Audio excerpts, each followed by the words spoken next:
Halo semuanya, saya Yudi, manajer litigasi kantor hukum IFA dan rekan. Ngobrol soal hukum itu memang menarik.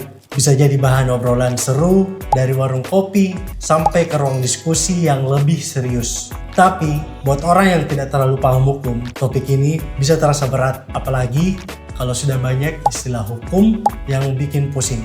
Kadang kita sering dengar orang-orang mendefinisikan hukum dengan versi mereka sendiri. Ada yang merasa paling benar, ada yang sekedar mengutip definisi yang sudah ada, dan ada juga yang coba merangkumnya dengan cara yang lebih mudah dipahami. Tapi semua nggak ada yang salah, karena justru membantu orang lain buat lebih mengerti soal hukum.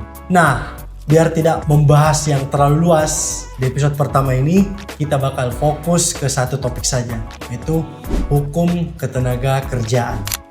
Apa itu hukum ketenaga kerjaan? Biar mudah, bayangkan hukum ketenaga kerjaan itu seperti aturan dalam sebuah perjalanan kapal.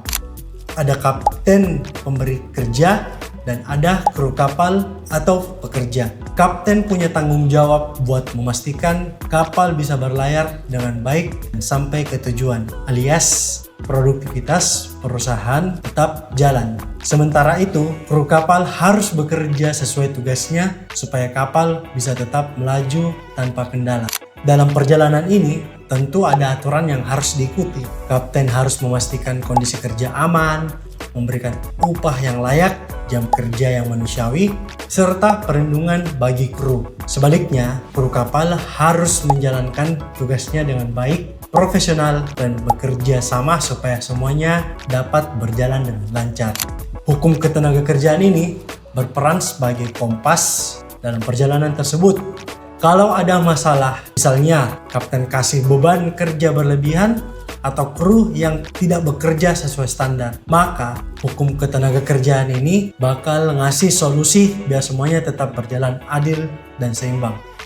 Kesimpulannya, hukum ketenaga kerjaan itu kayak aturan main yang bikin hubungan antara pekerja dan pemberi kerja tetap harmonis. Semua punya hak dan kewajibannya masing-masing, dan hukum ini menjaga supaya tidak ada yang merasa dirugikan. Kalau semua pihak patuh sama aturan, perjalanan bisa tetap lancar dan semua bisa sampai tujuan tanpa hambatan besar. Jadi, buat para pekerja dan pemberi kerja, memahami hukum ketenaga kerjaan itu penting supaya tidak ada yang merasa dirugikan atau diperlakukan secara tidak adil. Baik, sampai jumpa di episode-episode selanjutnya. Terima kasih.